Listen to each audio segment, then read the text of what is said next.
मानस श्रृंखला में आज का विषय श्रद्धा। श्रद्धा अर्थात आस्था, निष्ठा, विश्वास, भरोसा। प्रत्येक व्यक्ति स्वयं का विकास करता रहता है, कर्म करता रहता है, अनुभव करता रहता है। अपने कर्म ही लौटकर उसके पास वापस भी आते हैं। विकास का क्रम ठहरता नहीं है। बात केवल इतनी सी ही है कि हम विकास के क्रम को किन आंखों से देखते हैं। हमारी दृष्टि हमारी भावनाओं पर निर्भर करती है, हमारी मंशा पर निर्भर करती है। श्रद्धा जीवन के, सृष्टि के मूल को देखकर जीने का नाम है। शरीर के भीतर की शक्तियों पर दृष्टि रखकर जीने का नाम है। श्रद्धा जीवन की पवित्रता का सम्मान करने का नाम है। श्रद्धा जीवन को मूल्यवान बनाती है। श्रद्धा आत्मा का विषय है। जब मन शांत होता है तब मन भीतर की ओर मुड़ता है, भीतर की गतिविधियों को जानने लगता है। जीवन की वास्तविकता से उसका सामना होता है। वास्तविकता को बदला तो नहीं जा सकता, किंतु उसे समझने का मार्ग बदल जाता है। व्यक्ति को अपने आत्मा की तरह ही दूसरों के आत्मा का भी आभास होने लगता है। हर आत्मा का महत्व दिखाई पड़ता है। जैसे एक नेता को अपने क्षेत्र का हर मतदाता महत्वपूर्ण दिखाई पड़ता है, सबको प्रसन्न रखने का प्रयास करता है और स्वयं अपने अस्तित्व के लिए उन पर निर्भर करता है। श्रद्धायुक्त व्यक्ति भी हर प्राणी को जीवन में महत्वपूर्ण मानने लगता है, किसी का अहित भी नहीं करता। वेद वाक्य है कि आत्मा के जिस अंश का दूसरे की आत्मा में समर्पण किया जाता है, वह वहां दूसरे की आत्मा का सहारा लेकर रहता है, वहीं रहकर प्रतिष्ठा प्राप्त करता है। आत्मा का वह अंश श्रित कहलाता है। जिस सूत्र से वह दूसरे की आत्मा से बंधा रहता है उसे श्रुत सूत्र कहते हैं। इसी सूत्र को श्रद्धा कहते हैं। इसी से संतान भी पितरों से जुड़ी रहती है। माया ही श्रद्धा रूप सोम तत्व से सारे संसार का संचालन करती रहती है। सूर्य किरणों का एक पुंज सोम तत्व का निर्माण करता रहता है।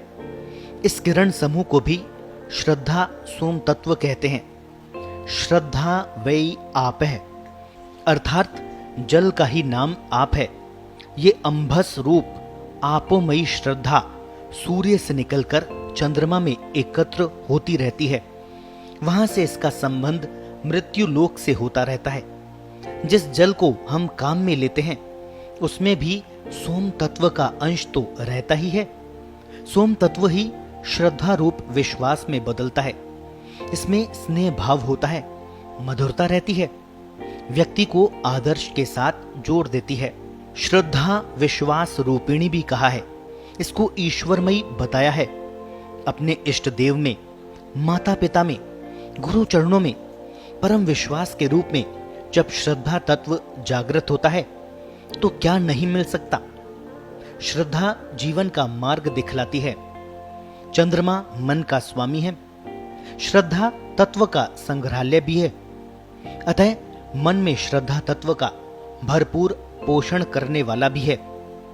सोम ही मन की चंचलता का कारण भी है। मन इंद्रियों का राजा भी कहलाता है। इंद्रियां ही मन की चंचलता को बनाए रखती है, मन को बाहरी विश्व में अटकाए रखती है। ये सारा भौतिक जगत है। यहाँ विश्वास को अनेक बार टूटते देखा जा सकता है। सम्मान का कोई धरातल ही नहीं होता। आज तो खरीदा भी जा सकता है, लेकिन श्रद्धा का धरातल ऐसा नहीं है। वहां शरीर और बुद्धि के विषय गौण रहते हैं। इंद्रियां बाहरी विषयों में लिप्त नहीं हो पाती। बुद्धि के तर्क, वितर्क, कुतर्क कार्य नहीं कर सकते। इंद्रियां मन के साथ सिमटकर आत्मा की ओर मुड़ जाती है। इस मन को साथ लेकर आत्मा ईश्वर की ओर मुड़ जाता है।